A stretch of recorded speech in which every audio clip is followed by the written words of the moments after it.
Opúsculo Humanitário, escrito por Nízia Floresta, edição atualizada com estudo introdutório e notas de Peg Sharp Valadares, edição em domínio público, Cortez Editora e INEP. Narração de Livros por Osmose, na voz de Príncia de Resende. Agradeceria muito se você pudesse deixar o gostei aí abaixo. Obrigada. Capítulo 5.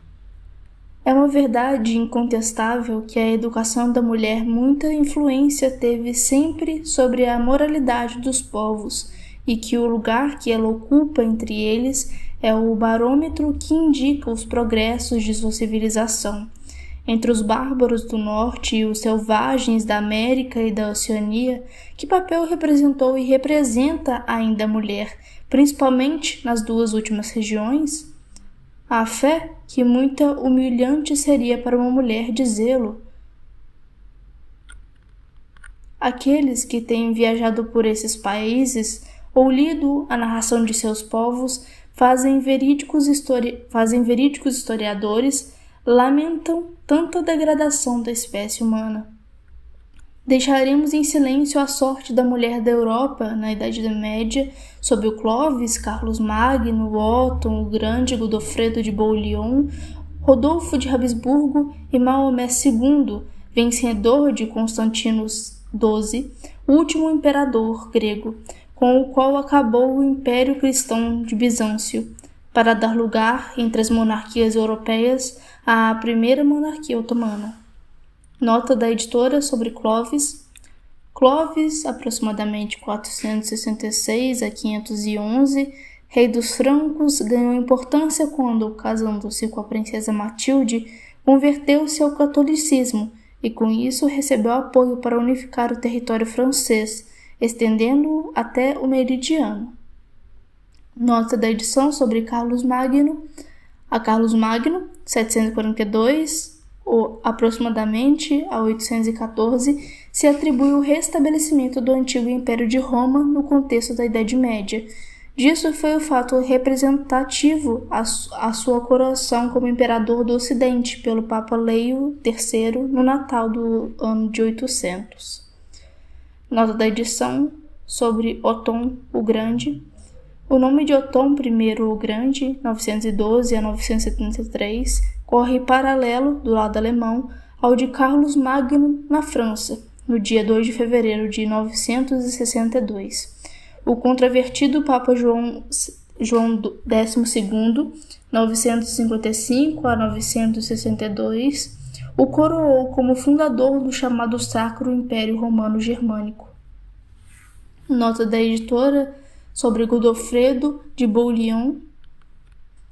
Godofredo de Bouillon, 1060 aproximadamente a 1100, participou da Primeira Cruzada em 1096, tendo tido o primeiro combate cristão ao entrar vitorioso em Jerusalém, fato que o levou a ser celebrado por Dante, Paraíso, capítulo 12, capítulo 17, página 47, e Torquato Tasso, Jerusalém Libertada.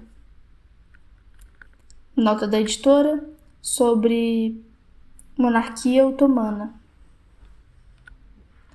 Com a rendição de Constantino XII ou XI, segundo outra contagem, 1403-1453, a Maomé II, 1430-1481, e a consequente tomada de Constantinopla pelos turcos, 29 de 5 de 1453, convenciona-se assinalar o término da Idade Média.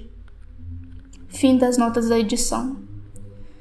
Os cruzados, trazendo à sociedade ocidental o desenvolvimento da navegação, da indústria, das artes, das ciências e as línguas que lhes foi preciso aprender para estabelecerem uma comunidade de ideias entre os povos de gênio e línguas diversas, preparando-lhe assim a época da Renascença, em que a Itália e depois a França tanto brilharam, nenhum melhoramento fizeram na sorte da mulher.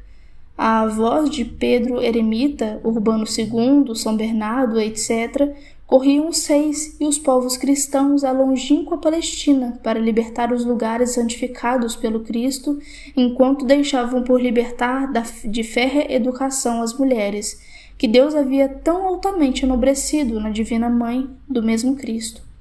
Nota da edição sobre São Bernardo. Pedro Eremita. Nota da edição sobre São Bernardo, Pedro Eremita e Urbano II.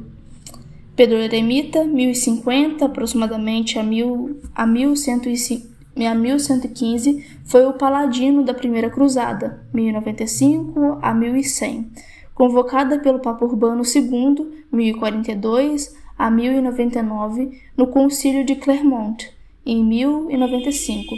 São Bernardo de Claraval, 1090 a 1153, foi o pregador da Segunda Cruzada, que aconteceu entre 1147 a 1149. Fim da nota da edição. Quanto sangue derramou a humanidade? Quantas vítimas sacrificadas sem nenhum resultado para ela? Que aberração, enfim, do espírito do cristianismo! Mas era então assim que compreendiam a sua missão na terra os grandes senhores do Ocidente, longe ou dentro de seus suntuosos e sombrios castelos, cujo eco nos repetem ainda as legendas desses tempos. No Oriente, as crianças e as artes fugiam espavoridas do solo que sanguinolentas guerras devastavam. Aos filósofos que encheram o mundo de admiração por sua sabedoria e pela beleza de seus escritos, sucederam imperadores, tais como Miguel Gago, que, não sabendo ler, proibiu se ensinasse a ler às crianças, e Miguel III, que, minado de vergonhosos vícios e desprezando como seus antecessores a educação da mulher, mandara construir para os seus cavalos, que ele mais amava, mais que a seus súditos, uma cavalheirice cujas paredes eram incrustadas de pórfido. Notas da edição sobre Miguel Gago. Miguel II, o Gago, imperador bizantino de 820 a 829. Sobre Miguel III, o Ébrio, 839 aproximadamente a 867, imperador bizantino. Durante seu reinado, deu-se o cisma do patriarca Fôncio de Constantinopla com a Igreja Romana, 863. Nota da edição sobre cavalheirice. Essa é a palavra que está no texto original. Os dicionários registram cavalariça, outros mais raramente cavalhariça e cavalharice. Fim da nota da edição. O espírito das Anas Comenes despontava nessas regiões manchadas por toda a sorte de crimes, como desponta em noite tenebrosa o clarão de uma estrela que brilha a furto no espaço. Nota da edição sobre Anas Comenes. Ana Comene, aproximadamente 1083 a 1148, ilustrada princesa bizantina, filha de Aleixo I, imperador de 1048 a 1118, em memória de quem deixou escrita uma obra chamada Hili Historiae, Floresta da História, também conhecida como Alexlada. Fim da nota da edição. A caridade, virtude personificada no sexo pela mãe do Redentor do mundo, e o heroísmo com que algumas santas mulheres suportavam o martírio na esperança de uma vida melhor, podiam então somente consolar a mulher cristã, feliz aquela que de fato era, porque achava na fé essa luz divina que nos esclarece a alma, um poder antídoto contra a degradação do homem e um porto seguro de salvação. Enquanto a civilização dormitava sob o anticristão e nunca assaz detestável regime feudal que oprimia cruelmente as mulheres, e as cruentas guerras de religião proporcionavam ao feroz instinto de uma o sanguinolento e bárbaro triunfo da horrorosa noite de São Bartolomeu, o mais funesco de todos os erros, o fanatismo, vomitava na Espanha e em Portugal o monstruoso flagelo que tem jamais oprimido a humanidade. Nota da edição sobre São Bartolomeu.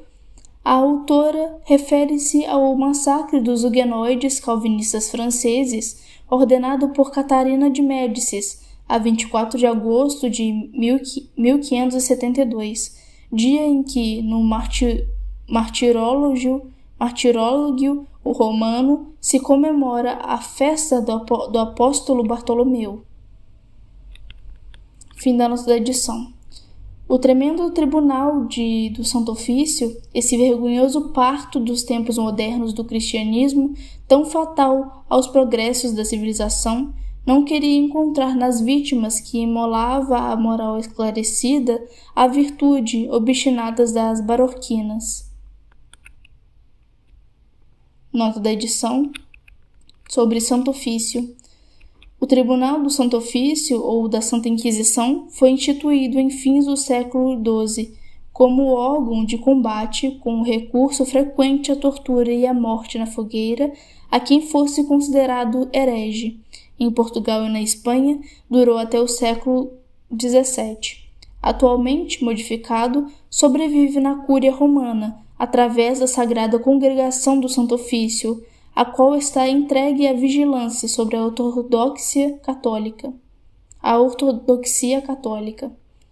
Fim da nota da edição. Nota da edição sobre bororquias.